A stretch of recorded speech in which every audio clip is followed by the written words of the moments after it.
the gunshot that pierced the evening calm of Bonanza, Colorado. In 1875, wasn't meant to kill, only to frighten, but Grace Zimmerman knew better than most how quickly fear could turn deadly in a town where justice came from the barrel of a gun. She ducked behind a water trough, her heart pounding against her ribs, cursing the day she'd ever set foot in this dusty mining town. "Come out, Grace. Ain't no use hiding." The slurred voice of Harold Wilkins, the town drunk and self-appointed tormentor, echoed down the main street. "You owe me an explanation for what you did to my brother." Grace pressed her back against the rough wood of the trough, feeling the cold water seep through her calico dress. She hadn't done anything to Frank Wilkins except refuse his advances, but in Harold's whiskey-addled mind, that was crime enough. "She ain't worth the bullet, Harold." Another voice joined in, deeper, steadier. "Go sleep it off." Grace peered over the edge of the trough to see a tall figure silhouetted against the setting sun. His stance was casual, but the hand hovering near his holster spoke of readiness. Even in the fading light, she recognized him, Jackson Granger, the newest rancher in the valley. She'd seen him around town, kept her distance like she did with most men. "Stay out of this, Granger," Harold spat. "This ain't your fight." "Making it mine," Jackson replied, stepping forward. The last rays of sunlight caught on his badge, deputy marshal, a position Grace hadn't known he held. "Town's got enough troubles without you adding to them. Now hand over that gun before someone gets hurt." Harold wavered, his bloodshot eyes narrowing as he weighed his chances. Grace held her breath. She'd seen too many men choose pride over sense, especially with an audience gathering on the boardwalks. Finally, Harold lowered his gun. "This ain't over," he muttered, but the fight had gone out of him. Jackson stepped forward and took the weapon smoothly. "It is for tonight. Go home." The onlookers began to disperse, disappointed at the anticlimactic ending. Grace remained hidden until Harold staggered away, then slowly rose to her feet, brushing dust from her skirts. "You can come out now, Miss Zimmerman," Jackson called without turning around. "He won't be bothering you tonight." Grace stepped out, wary but grateful. "Thank you, deputy. I didn't realize you wore a badge." "Just part-time," he replied, turning to face her. His eyes were the clear blue of a mountain stream set in a face weathered by sun and wind. Not handsome in the conventional way, but striking. "Sheriff can't be everywhere at once." "Well, I'm obliged to you." Grace straightened her shoulders, determined not to show how rattled she was. "If you'll excuse me, I should get back to the mercantile. Mrs. Peterson will be wondering where I am." Jackson nodded, but as she turned to leave, he spoke again. "This isn't the first time Harold's caused trouble for you, is it?" Grace paused. "No," she admitted, "but I can handle Harold Wilkins." "Sure looked like it," Jackson remarked dryly. "What's his grievance?" Grace sighed. "His brother Frank proposed marriage last month. I declined. The Wilkins men aren't accustomed to hearing no. That's no cause to terrorize a woman. In their minds it is. I'm just the orphan girl who works at the mercantile. They think I should be grateful for the attention." The bitterness in her voice surprised even her. Jackson studied her with those penetrating blue eyes. "Need an escort back to the store?" "No, thank you." Grace lifted her chin. "I may not be handy with a gun, but I can walk down a street on my own." A slight smile curved his mouth. "Never suggested otherwise, Miss Zimmerman." Grace nodded curtly and began walking toward Peterson's mercantile, where she both worked and lived in a small room at the back. She could feel Jackson watching her go, and something about his steady gaze made her spine tingle in a way that had nothing to do with fear. The mercantile was still open, the lamps casting a warm glow through the windows. "Mrs." Peterson looked up from behind the counter when Grace entered, her round face creased with concern. "There you are. I was about to send Mr. Peterson looking for you." She lowered her voice. "I heard there was trouble with Harold Wilkins." "Nothing I couldn't handle," Grace replied, hanging her shawl on a hook. Deputy Granger intervened. Mrs. Peterson raised her eyebrows. "Jackson Granger. Well, that's something. He keeps to himself mostly, except when he's wearing that badge. Came here about a year ago, bought the old Thompson place. Fixed it up nice, from what I hear." Grace nodded absently, her mind already on the inventory she needed to complete before closing. "Is there anything you need me to do before we shut up shop?" "Just help that gentleman over there find a pair of work gloves," Mrs. Peterson said, nodding toward a customer examining the tool display. The evening passed quickly after that, and Grace was grateful for the routine tasks that kept her hands busy and her mind occupied. But as she lay in her narrow bed that night, staring at the ceiling, Jackson Granger's steady gaze kept returning to her thoughts. She'd spent 3 years in Bonanza, ever since the influenza took her parents and left her alone at 18. The Petersons had been kind, offering her work and a place to stay, but Grace had learned to keep to herself. In a town like Bonanza, a young woman without family was viewed as either a charity case or fair game. She'd endured propositions from married men, condescending pity from their wives, and the persistent attention of bachelors like Frank Wilkins, who mistook her politeness for encouragement. Grace had built walls around herself, determined to be self-sufficient. She saved every penny she could, dreaming of someday having enough to open a small dressmaking shop of her own, or perhaps moving to Denver where a single woman might find more opportunities. "Don't get ideas about that Granger fellow," she whispered to herself in the darkness. "He was just doing his job." But even as she drifted off to sleep, a small, traitorous part of her wondered what it might be like to have someone like Jackson Granger looking out for her, not out of duty, but something more. Morning came too quickly, sunlight streaming through Grace's small window. Saturday was always the busiest day at the mercantile, with ranchers and miners coming into town for supplies. Grace hurried through her morning ablutions, pinned her chestnut hair into a neat bun, and donned her best work dress, a serviceable blue cotton that Mrs. Peterson had helped her make. The store was already bustling when she emerged from her room. Mr. Peterson was weighing sugar for Mrs. Collins, the schoolteacher, while his wife wrapped a package of tobacco for old Mr. Jenkins. Grace immediately set to work, greeting customers and fetching items from high shelves. She was arranging a display of canned peaches when the little bell above the door jingled. Grace looked up to see Jackson Granger duck his head under the doorframe. He traded his deputy's badge for the practical clothes of a rancher-worn leather vest over a faded blue shirt, sturdy denims, and boots that had seen many miles. His dark hair was slightly damp, as if he'd just washed it, and without the shadows of twilight obscuring his features, Grace could see the strong line of his jaw, softened by a day's growth of beard. Several customers greeted him by name, and he responded with easy nods, but his eyes scanned the store until they found Grace. He made his way toward her, removing his hat as he approached. "Miss Zimmerman," he said, his voice lower and richer than she remembered. "Thought I'd check if you were all right after last night's excitement." Grace set down a can of peaches, aware that Mrs. Peterson was watching with undisguised interest from behind the counter. "I'm quite well, thank you, Deputy," she replied, keeping her voice neutral. "Though I believe it's Mr. Granger today, isn't it?" A smile flickered at the corner of his mouth. "Jackson, if you don't mind. And yes, I only wear the badge 3 days a week. Sheriff Turner can't afford a full-time deputy, and my ranch keeps me busy enough."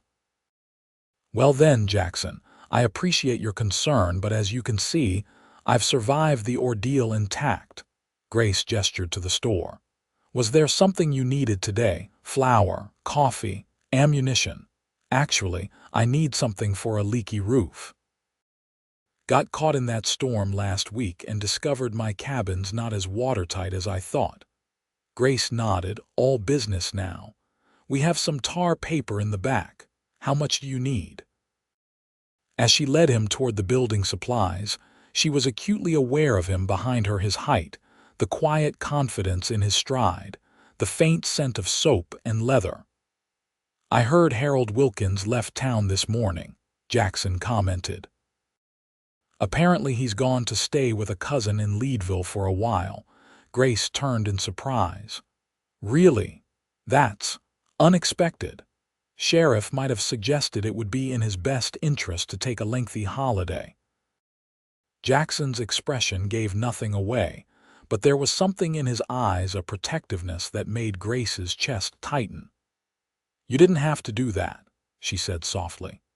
Didn't do anything except point out that threatening folks with a loaded weapon is frowned upon by law-abiding citizens. He paused, studying her.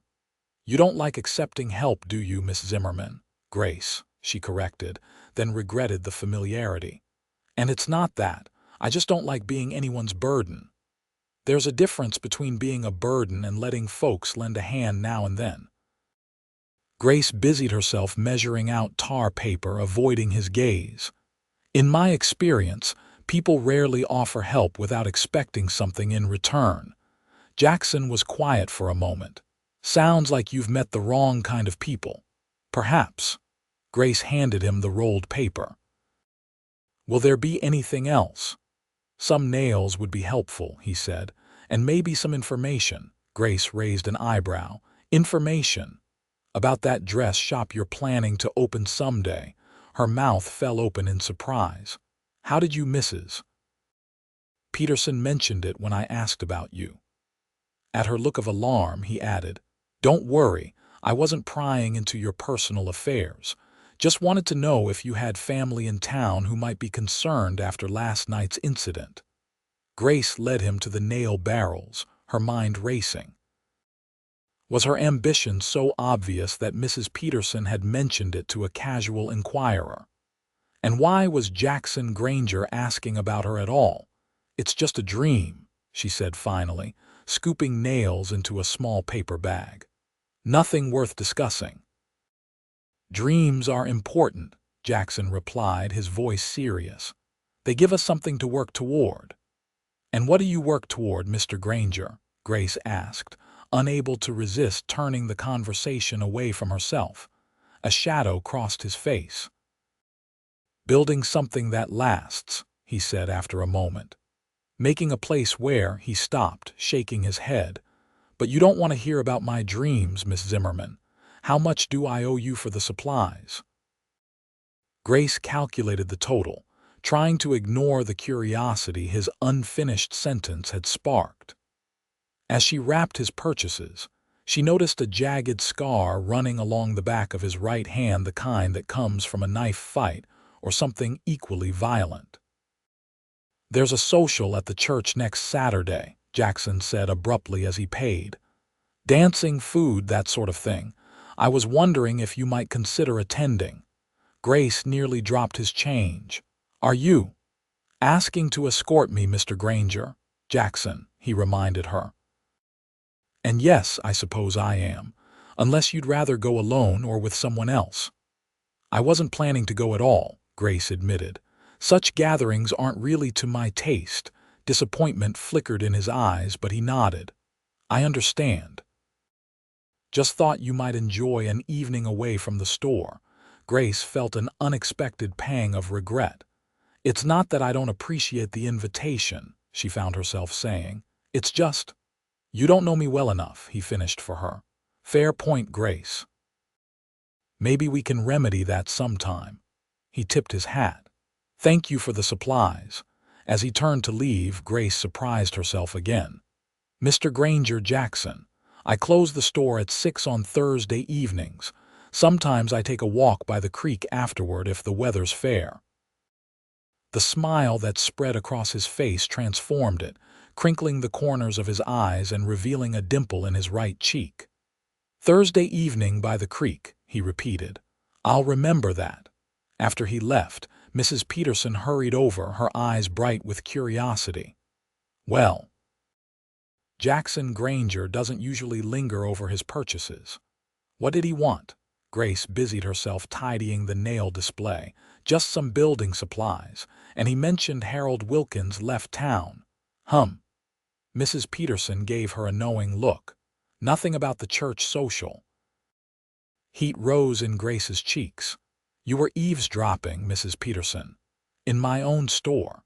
"Hardly." The older woman patted Grace's arm. "He's a good man, that one. Keeps to himself mostly, but he's fair and hard-working, not like some who come west looking for easy money or running from trouble." "I barely know him," Grace protested. "Well, knowing starts somewhere, doesn't it?" Mrs. Peterson said with a smile. "And it usually starts with talking, which you two seem to be doing plenty of." Grace shook her head but couldn't suppress a small smile. "Don't start planning a wedding yet." It was just a conversation. But as the day wore on, she found herself thinking about Thursday evening, wondering if Jackson would actually appear by the creek and what they might talk about if he did. It had been so long since she'd allowed herself to consider any man's attention as anything but a potential problem. Jackson Granger seemed different, steady, respectful, with eyes that saw her as a person, not a possession or a project. Still, Grace had learned the hard way that appearances could be deceiving. Her father had taught her to be cautious, to rely on herself first and foremost. "The only person guaranteed to look out for your interests is you, Gracie girl," he'd often said. It was a lesson she'd taken to heart, especially after losing both parents and finding herself alone in a rough mining town where women were scarce and vulnerable. By Thursday, Grace had almost convinced herself that Jackson wouldn't remember their tentative arrangement, or would be too busy with his ranch to bother with a creekside stroll. She told herself it was for the best she had her savings to think about, her plans for independence. A man would only complicate matters. But as she locked the mercantile door at 6 o'clock sharp, her heart betrayed her with its quickened pace. She went to her room and changed from her work dress into her second-best one, a green calico that brought out the amber flecks in her hazel eyes. She loosened her hair from its tight bun, rebraiding it in a softer style that hung over one shoulder. "This is foolishness," she muttered to her reflection in the small mirror above her wash basin. "He probably won't even be there." Nevertheless, she found herself walking toward the creek that ran along the edge of town, following the well-worn path through cottonwood trees that were just beginning to shed their fluffy white seeds. The evening was warm, the sun still high enough to cast golden light through the branches. Birds called to each other overhead, and the burble of the creek created a soothing backdrop. Grace paused at a bend in the path, suddenly uncertain. What if he was waiting? What would she say? Perhaps she should turn back, pretend she'd never suggested this meeting. Grace. She startled, turning to find Jackson approaching from the direction of the creek. He wore clean clothes, not Sunday best, but newer than his work attire, and his hair was neatly combed. He carried his hat in his hands, turning it nervously. "I wasn't sure you'd come," he said, his voice betraying more uncertainty than she'd heard from him before. "I always walk on Thursdays," she replied, which wasn't entirely true, but sounded better than admitting she'd been anticipating this moment all week. "Mind if I join you?" He gestured down the path. "I'd like that," Grace said, surprised at her own honesty. They fell into step beside each other, close but not touching. For a while neither spoke, content to listen to the creek and the evening birdsong. "It's peaceful here," Jackson finally said. "Reminds me of the stream that ran through our property back home in Missouri." "Is that where you're from?" Grace asked. "Missouri," he nodded. Farm country near the Kansas border. My father raised horses and cattle, taught me everything I know about ranching. A shadow passed over his face. Lost the place after the war, too many debts, too few hands to work the land. I'm sorry, Grace said softly. She hesitated, then added, my parents had a small farm in Iowa, nothing grand, but it was home. How did you end up in Colorado? Grace watched a pair of ducks splash down on the creek before answering. After my parents died, the farm went to pay their medical debts. I had an aunt in Denver who offered to take me in, but when I arrived, I discovered her offer was conditional on me marrying her son, my cousin.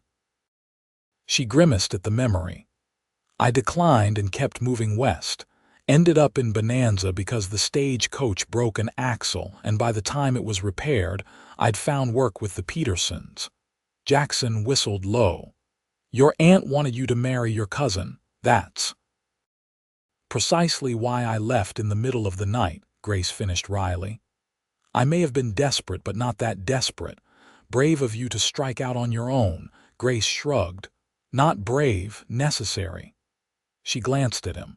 What about you? What brought you to Bonanza specifically? Jackson was quiet for a moment, as if weighing his words. After the war, I drifted. Worked cattle drives in Texas, tried my hand at mining in Nevada, did some law work in Arizona. He flexed his right hand unconsciously, and Grace noticed the scar again. Came through here on my way to somewhere else, saw the Thompson place for sale. Something about it just felt right. And the deputy job, a smile tugged at his mouth. Sheriff Turner cornered me after I broke up a fight at the saloon my first week here. Said anyone who could drop 2 drunken miners without drawing a weapon had the right temperament for keeping the peace. Pays enough to supplement what the ranch brings in. They reached a fallen log by the creek bank, and Jackson gestured to it questioningly. Grace nodded, and they sat, watching the water flow past. Mrs. Peterson says you're saving to open a dress shop, Jackson said after a comfortable silence. You're good with a needle, Grace nodded. My mother taught me. It's one skill I have that's truly mine. Mrs. Peterson lets me take in mending work on the side, dresses, shirts, whatever needs fixing. Ambitious, Jackson observed, not critically. Necessary, Grace corrected again. A woman alone needs a way to support herself that doesn't involve. She trailed off, not wanting to be indelicate. Marrying for security rather than affection, Jackson suggested. Or worse options, Grace said quietly. Jackson's expression darkened. I've seen too many women with too few choices. My own sister, he stopped, jaw tightening. Well, that's another story. Grace studied his profile, noting the pain in his eyes. Your sister? What happened to her? Jackson sighed, running a hand through his hair. Married young to a man who seemed decent enough. Turned out he wasn't. By the time I returned from the war, she was gone, died in childbirth, they said, though I've always wondered if that was the whole truth. He picked up a stick, breaking it methodically into smaller pieces. Her husband had already remarried, didn't even know where she was buried. I'm sorry, Grace said, genuinely moved by his loss. That's terrible. It is what it is. Jackson tossed the stick fragments into the creek. Can't change the past, but it certainly shapes how you see things going forward. Made me understand why a woman might be wary of trusting a man's intentions. Grace felt a rush of warmth at his insight. Most men don't consider such things from a woman's perspective. Most men haven't seen what I have, he replied simply. War has a way of stripping things down to what matters. And what matters is treating people right, regardless of whether they are men or women. They talked until the sun began to set, sharing stories of their childhoods, their travels, their observations of Bonanza and its inhabitants. Grace found herself laughing at Jackson's dry wit, moved by his compassion, intrigued by his thoughtfulness. When he finally walked her back to the mercantile, She realized with surprise that nearly 2 hours had passed. "I enjoyed this evening," Jackson said as they reached the store's back entrance. "Would you consider walking again next Thursday?" Grace smiled, a genuine smile that felt unfamiliar on her face after so long. "I would, very much." "And the church social on Saturday?" She hesitated only briefly. "Yes to that as well." The smile that lit his face was worth any reservation she might have felt. "I'll call for you at 6, he said, tipping his hat. "Good night, Grace." "Good night, Jackson." As Grace prepared for bed that night, she found herself humming a tune her mother used to sing, something she hadn't done in years. There was a lightness in her chest, a sense of possibility she'd almost forgotten could exist. "Don't be foolish," she warned her reflection. "One pleasant conversation doesn't change the world." But as she drifted off to sleep, Grace couldn't help wondering if perhaps, just perhaps, her carefully constructed walls might have room for a door after all. The church social on Saturday evening was held in the town's modest meeting hall, decorated with paper streamers and wildflowers for the occasion. Grace wore her best dress, a dove gray with lavender piping that she'd made herself, and allowed Mrs. Peterson to arrange her hair in a more elaborate style than usual, with soft curls framing her face. "You look lovely, dear," Mrs. Peterson declared, stepping back to admire her work. "Jackson Granger won't know what hit him." "It's just a social," Grace protested, but the flutter in her stomach belied her casual tone. True to his word, Jackson arrived at 6 precisely, wearing a proper suit that transformed him from rugged rancher to dignified gentleman. His eyes widened appreciably when Grace appeared. "You look beautiful," he said, the simple honesty in his voice more affecting than flowery compliments would have been. The social was bustling when they arrived, with nearly every resident of Bonanza in attendance. A small band played lively tunes in one corner, while tables laden with food lined the opposite wall. Lanterns hung from the rafters, casting a warm glow over the gathering. Grace tensed as they entered, aware of the curious glances and whispered comments their arrival provoked. A single woman in a small town was subject to constant scrutiny, and arriving on the arm of the handsome deputy rancher was guaranteed to set tongues wagging. Jackson seemed to sense her discomfort. He leaned close, his breath warm against her ear. "We could leave if you'd prefer." "Go for a walk instead." The offer touched her. "No," she decided. "I'm not going to hide. Besides, Mrs. Peterson spent far too long on my hair to waste it." Jackson chuckled, offering his arm more formally. "Then let's give them something to talk about, Miss Zimmerman." The evening passed in a blur of dancing, conversation, and surprisingly enjoyable socializing. Jackson was attentive without being possessive, introducing Grace to ranchers and their wives she'd never had occasion to meet, sharing humorous observations about their fellow townspeople, and making sure her plate and cup were never empty. During a lull between dances, they stepped outside for air. The night was clear, stars spreading across the sky in a glittering tapestry. "Having a good time?" Jackson asked, leaning against the railing of the small porch. "Better than I expected," Grace admitted. "You're easy to be with, Jackson Granger." "High praise," he said with a smile, "coming from a woman who generally prefers her own company." "And how would you know that?" "Observation," he replied. "You're polite to everyone at the mercantile, but you keep a certain distance. You walk alone, eat alone, sit alone in church when you attend. It's not judgment, just something I noticed." Grace was taken aback by his perceptiveness. "You've been watching me, guilty as charged."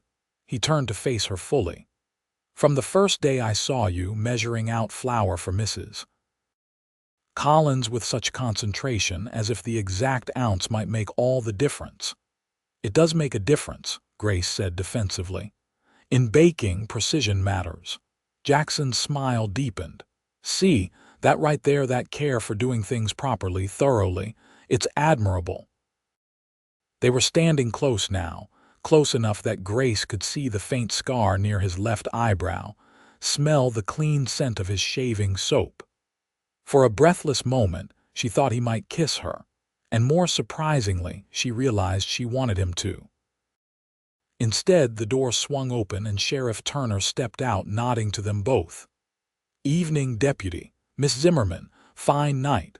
"Sheriff," Jackson acknowledged, straightening slightly. "Everything all right in town, quiet as a church mouse," Turner confirmed. "Though I'd best check in, seeing as both of us are here enjoying ourselves instead of minding the jailhouse." "I can make rounds later if you'd like," Jackson offered. "No need, just being thorough."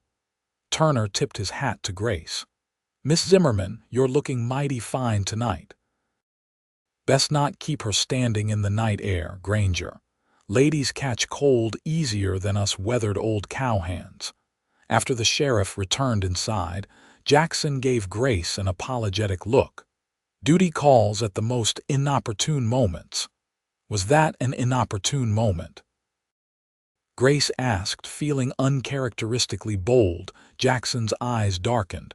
"Very much so." He offered his arm again. "Shall we go back inside? Or would you prefer I take you home?" Grace considered for a moment. "One more dance," she decided.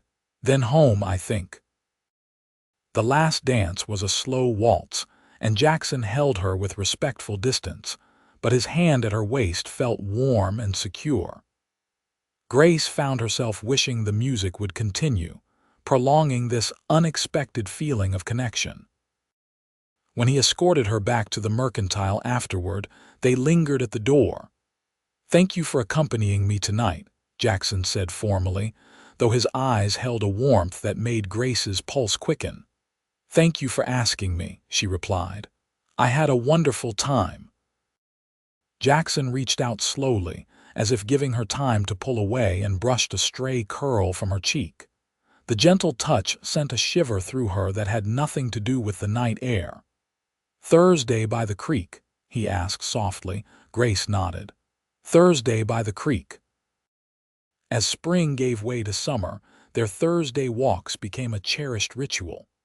Sometimes they talked for hours about their pasts, their dreams, their observations of life. Other times they walked in comfortable silence, content in each other's company.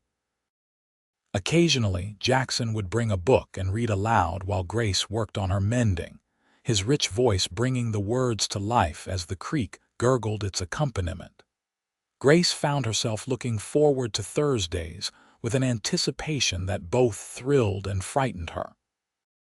She was falling for Jackson Granger, despite her careful resolve to keep her heart guarded. It wasn't just his handsome face or his gentle strength that attracted her.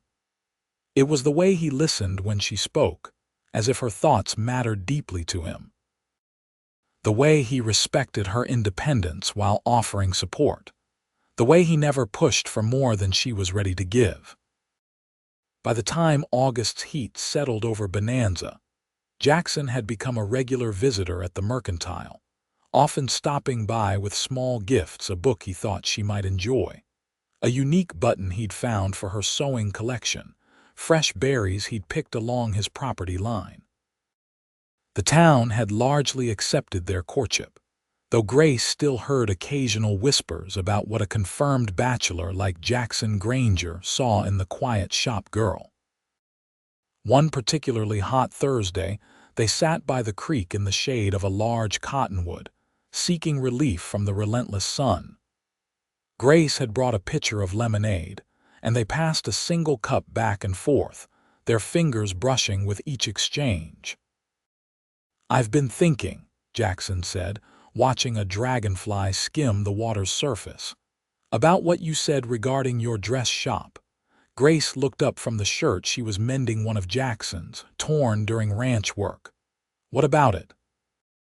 "The old millinery shop on Cedar Street has been empty since Mrs. Hatcher moved to Denver. It's small, but it has good light and a central location." Grace set down her needle. Jackson, what are you saying? I'm saying it's available for rent. Reasonable terms from what I hear. Could be a good place to start that business you've been saving for. Her heart began to race. I don't have enough saved yet, not nearly. You might, he said carefully, with a business partner. Grace stared at him. A partner, Jackson set down the lemonade cup, turning to face her fully. I have some savings that aren't currently doing much besides sitting in the bank. A dress shop seems a sound investment in a growing town like Bonanza. You want to invest in a dress shop? Grace asked incredulously. What do you know about dresses? Not a thing, he admitted with a smile. But I know about you. I've seen your work. The way you transformed Mrs. Collins's outdated gown for the 4th of July celebration had every woman in town talking. You have talent, Grace. Real talent. Grace shook her head, overwhelmed. I can't accept that kind of help, Jackson. It's too much. It's not charity, he insisted. It's a business arrangement. You'd pay me back over time with interest if it makes you feel better. Why would you do this? Jackson reached for her hand, his calloused fingers gentle against her skin. Because I believe in you. Because I've never met anyone with your determination and skill. Because, he hesitated, then continued more quietly, because I care for you, Grace. More than I thought possible. Grace's breath caught. They had been courting for months now, but neither had put their feelings into words so directly. Jackson, she faltered, sudden fear gripping her heart. All her life, she'd learned that relying on others led to disappointment. Her parents' death, her aunt's betrayal, the constant reminders that a woman alone was vulnerable, all had taught her to depend only on herself. I can't, she whispered. He frowned, concern replacing the warmth in his eyes. Can't what, Grace? Can't accept your offer. Can't. She withdrew her hand from his. I'll only disappoint you, Jackson. I'm not what you think I am. What does that mean? He asked gently. Grace stood, needing distance. I'm not some perfect, virtuous woman you've built up in your mind. I'm stubborn and distrustful and set in my ways. I've spent years learning not to need anyone. I don't know how to be what someone else wants. Jackson rose slowly, not approaching, giving her space. I've never asked you to be anything but exactly who you are, Grace. For now, she said, voicing her deepest fear. But eventually, you'll want more a traditional wife, children, someone who can be the kind of partner a rancher needs. Shouldn't I be the one to decide what I want? You don't understand. Grace wrapped her arms around herself. Everyone leaves eventually, or disappoints, or gets disappointed. It's easier not to start.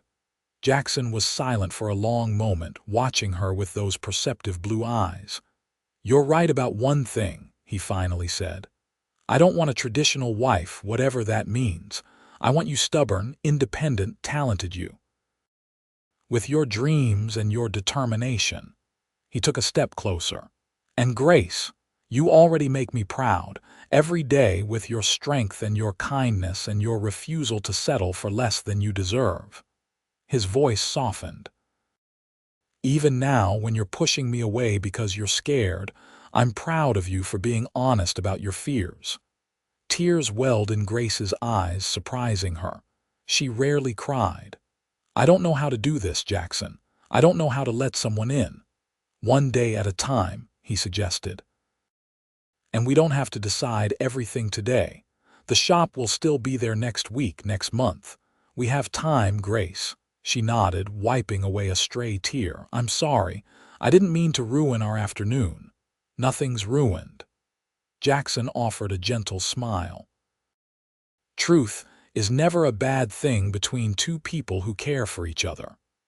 They walked back to town in a different kind of silence than usual, not uncomfortable, but weighted with unspoken thoughts and possibilities. At the mercantile door, Jackson took her hand again. Think about what I said, he urged quietly. Not just about the shop, but about us. I'm not going anywhere, Grace. You can trust that. As she watched him walk away, straight-backed and steady, Grace wondered if perhaps, just perhaps, he was right. The following Sunday after church, Grace found herself walking toward Cedar Street, drawn by curiosity about the shop Jackson had mentioned. It was a small building with large front windows, sandwiched between the town's only photography studio and a lawyer's office. Grace peered through the dusty glass, trying to imagine her sewing equipment inside, customers coming to order dresses, a sign above the door with her name. "It gets good light in the morning." She jumped at the voice behind her. Sheriff Turner stood there, thumbs hooked in his belt. I was just looking," Grace said, feeling oddly guilty. The sheriff nodded toward the building. "Solid structure. Old Hatcher built it to last. Wife's shop did good business till her lungs gave out and they moved to lower elevation." "I've heard," Grace replied noncommittally. Turner studied her with shrewd eyes. "Granger mentioned you might be interested." Of course he had. Grace sighed. "It was just a conversation." "Might be a good one to continue," Turner said mildly. "Town could use a proper dressmaker. Ordering from catalogs isn't the same as having something made to fit." He adjusted his hat. "Granger's a good man, Miss Zimmerman. Known him over a year now, steady sort, means what he says." "I'm sure he does," Grace acknowledged. "Not many like him left," Turner continued, apparently settling in for a chat. "War changed a lot of men, made some mean, some reckless, made Granger thoughtful, deliberate-like." Grace's curiosity got the better of her. "You know about his past?" Turner shrugged. "Bits and pieces." "Fought for the Union. Cavalry, I think. Did some marshaling in tough territories before landing here. Man with his skills could have made more money doing security for the mining companies or the railroad, but he chose ranching. Says something about a man what he chooses when he has options." "Yes," Grace murmured. "I suppose it does." Turner tipped his hat. "Well, don't let me keep you from your contemplations, Miss Zimmerman. Good day to you." As he ambled away, Grace turned back to the empty shop, seeing it with new eyes, a place of her own, a business with her name on it. And Jackson Granger believing in her enough to offer partnership. It was terrifying. And tempting. The next Thursday, storm clouds gathered over the mountains, threatening to cut short their creekside meeting. Jackson arrived with a worried expression. "We might need to take shelter soon," he said, glancing at the darkening sky. "Weather's moving in faster than I expected." Grace nodded. "We could go back to the Mercantile, or—" She hesitated, then gathered her courage. "We could look at the shop on Cedar Street." "If you still want to show it to me." Jackson's face brightened. "I have the key. Mrs. Hatcher's son gave it to me when I inquired about the terms." The small shop was dusty but charming, with high ceilings and good bones. As they walked through the space, Jackson pointed out features of the back room that could serve as a fitting area, the built-in shelves for fabric and notions, the large windows that would provide natural light for detailed work. "What do you think?" he asked as thunder rumbled in the distance. Grace ran her fingers along a wooden counter, envisioning it polished and organized with her supplies. "It's perfect," she admitted. "Better than I imagined." "Does that mean you're considering my offer?" Grace turned to face him. "I've been thinking about what you said. About taking things one day at a time." She took a deep breath. "I'd like to try, Jackson, both the shop and us." The smile that spread across his face was like sunrise. "Grace," he breathed, stepping closer, "you won't regret it, I promise."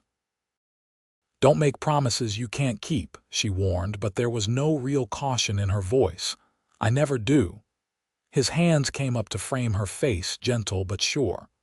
"May I kiss you, Grace Zimmerman?" Her heart hammering, Grace nodded. "Yes," she whispered. "You may." His lips met hers softly at first, a question rather than a demand.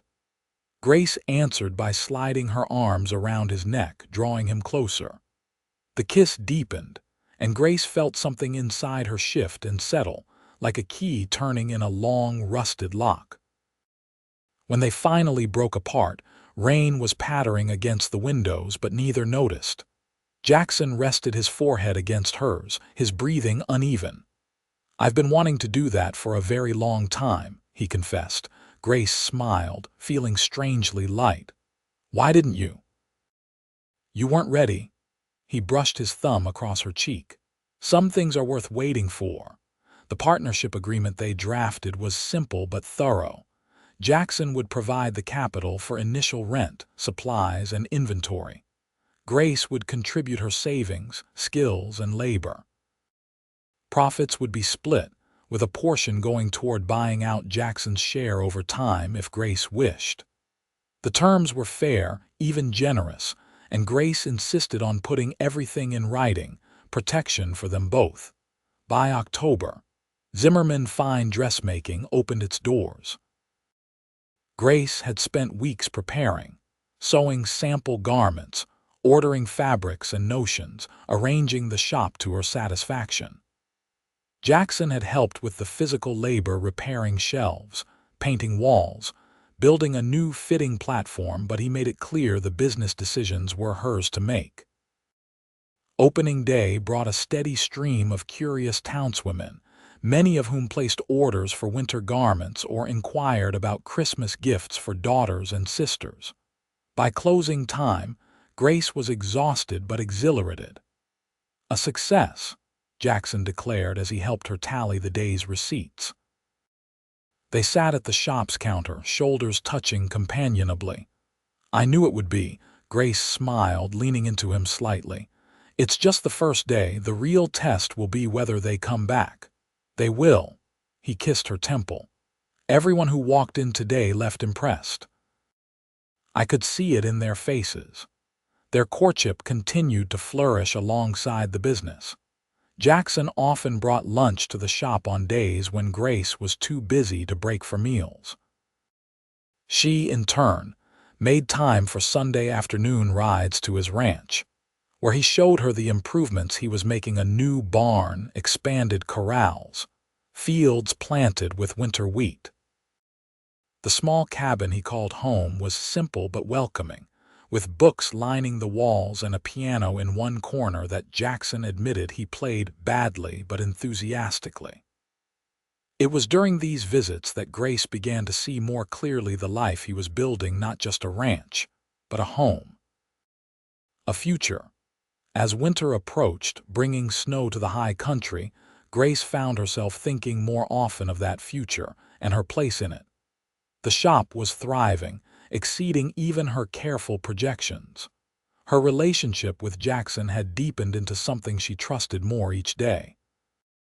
For the first time since her parents' death, Grace felt anchored, connected to something beyond herself.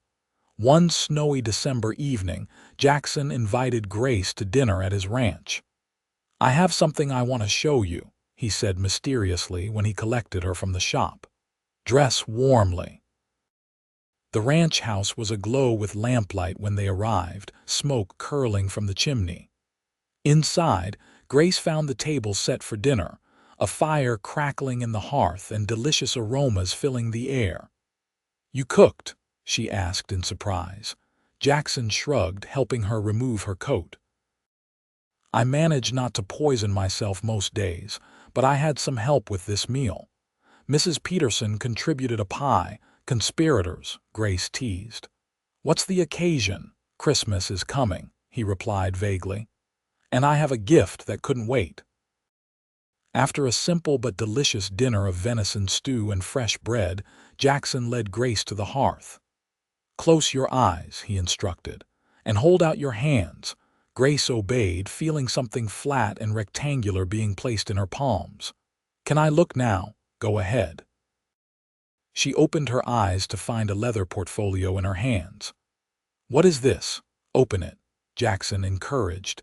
Inside were architectural drawings, detailed plans for a house. A substantial house with multiple bedrooms, a large kitchen, a dedicated sewing room, even a library. Grace studied the drawings in confusion. I don't understand. Jackson knelt beside her chair, his expression serious. These are plans for our home, Grace, if you'll have me. Her heart began to race. Jackson, I love you, he said simply. I think I've loved you since that first night by the creek, when you told me about refusing to marry your cousin and striking out on your own. Your courage, your determination, your heart, they humble me daily. He reached for her hand, his own steady despite the enormity of the moment. I know you value your independence. These plans include space for your work, room to grow your business if you wish. The deed would be in both our names. Equal partners in everything. Grace stared at him, overwhelmed. You've thought of everything. I've tried to, he acknowledged. But if there's something missing, we can change it. These are just ideas, Grace. What matters is building a life together, however that looks. Grace set the portfolio aside and reached for him, drawing him up to sit beside her. Ask me properly, Jackson Granger. A slow smile spread across his face. He took both her hands in his. Grace Zimmerman, will you marry me? Be my wife, my partner, the mother of our children if we're so blessed. Will you build a life with me, knowing I'll respect your dreams as much as my own? For a moment, Grace's old fears threatened to surface, the fear of depending on someone else, of being vulnerable, of potential disappointment. But as she looked into Jackson's steady blue eyes, she knew her answer. Yes, she said simply. Yes to all of it. The kiss they shared sealed the promise, tender and passionate at once. When they finally broke apart, Jackson reached into his pocket and withdrew a small box. I have this too, he said, opening it to reveal a delicate gold ring set with a small but perfect diamond. It was my mother's. As he slipped it onto her finger, Grace felt tears welling. It's beautiful. She would have loved you, Jackson said softly. Strong women recognized each other. They were married on Christmas Eve in the town church, decorated with evergreen boughs and red ribbons for the holiday. Grace wore a dress of ivory silk that she'd made herself, with Mrs. Peterson's help for the intricate beadwork on the bodice. Jackson looked handsome and slightly nervous in a new suit, his hair freshly trimmed, his eyes never leaving Grace as she walked toward him. The celebration afterward was held at the meeting hall, with seemingly the entire town in attendance. Even Frank Wilkins, returned from his extended absence, and now engaged to a young woman from Leadville, offered congratulations with apparent sincerity. As they danced their first dance as husband and wife, Jackson held Grace close, whispering in her ear, "Are you happy, Mrs. Granger?" "Happier than I thought possible," she answered truthfully, and a little frightened still. He drew back to look at her. "Of what?" "Of how much I love you," Grace admitted. "Of how much it would hurt to lose this feeling." Jackson's expression softened. "Some risks are worth taking, Grace.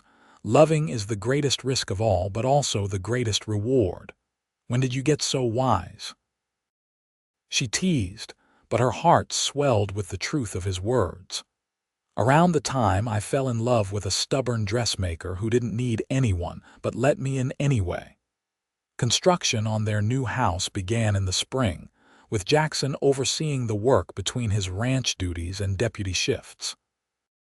Grace divided her time between the dress shop, which continued to prosper, and helping with decisions about the house, choosing woodwork, selecting paint colors, designing the layout of her workroom. They lived in Jackson's cabin during the construction, adjusting to married life with both joy and occasional friction. Grace, accustomed to her independence, sometimes bristled at having to consider another person in her decisions. Jackson, used to his bachelor routines, had to learn the art of compromise. "Marriage is like breaking a wild horse," he joked one evening after they'd quarreled over something trivial. "Lots of bucking and snorting at first, but eventually you find your rhythm together." Grace threw a pillow at him. "Are you comparing me to a wild horse, Jackson Granger?" "The most beautiful, spirited mare in Colorado," he replied, catching the pillow and pulling her into his arms. "And I wouldn't have you any other way." By autumn, the house was completed, a handsome two-story structure of stone and timber that stood on a gentle rise overlooking both the ranch buildings and the distant town. Moving day was a community affair, with friends and neighbors helping transport furniture and belongings from the cabin and Grace's small room behind the mercantile. That evening, after everyone had left and they were alone in their new home, Jackson built a fire in the main hearth while Grace prepared a simple supper in the spacious kitchen. "What do you think?" Jackson asked, coming up behind her and wrapping his arms around her waist. "Is it what you imagined?" Grace leaned back against him, surveying the kitchen with its gleaming wood stove, ample cabinets, and large window overlooking the yard where she planned to plant a garden come spring. "It's better," she said honestly, "because it's ours, together." Later, as they sat before the fire, Grace felt a contentment she'd never known before. The journey from frightened, solitary young woman to confident wife and business owner had been unexpected but profoundly rewarding. She thought of her words by the creek that summer day, "I'll only disappoint you," and Jackson's immediate response, "You already make me proud." He'd been right, she realized. Not because she was perfect or because she never made mistakes, but because he saw her wholly with all her strengths and flaws, and loved her completely. "What are you thinking about with that secret smile?" Jackson asked, stroking her hair where her head rested against his shoulder. "About promises kept," Grace replied, "and fears overcome." "Any regrets?" he asked, a hint of vulnerability in his voice. Grace turned to face him, taking his beloved face between her hands. "Only that I wasted time being afraid of this, of us." His answering smile was all the confirmation she needed that she'd found her true home not in a building, but in the heart of a man who had the patience to wait until she was ready to believe in something greater than her fear. As the seasons turned and years passed, the Granger ranch flourished, as did Grace's dress shop, which eventually expanded to include a small team of apprentices she trained personally. Their family grew with the arrival of a son, Thomas, followed 2 years later by twins, Sarah and Samuel, filling the house with laughter, chaos, and boundless love. Grace never lost her independence or her determination, but she learned the strength that comes from true partnership. Jackson remained steady and supportive, taking pride in his wife's accomplishments as much as his own. Together they weathered the hardships that inevitably came: drought years that threatened the ranch, illness that kept Grace bedridden for a worrying month, conflicts that tested their resolve. Through it all, they remembered the promise they'd made to each other that snowy December night to build a life together as equal partners, respecting each other's dreams while creating new ones to share. It wasn't always easy, but it was always worth it. On their 10th anniversary, Jackson surprised Grace with a gift: a framed photograph of them taken on their wedding day, alongside a newer family portrait with their 3 children. Beneath the images, he'd had engraved a simple inscription. She said, "I'll only disappoint you." He said, "You already make me proud, the beginning of our greatest adventure." Grace traced the words with her finger, remembering the frightened young woman she'd been and the journey they'd taken together. "Still proud?" she asked softly. Jackson pulled her into his arms, his eyes as blue and steady as the day they'd met. "More than ever," he assured her, "more with each passing day." And in the warmth of his embrace, in the home they'd built together, Grace knew that some risks, especially those of the heart, yielded the most precious rewards of all.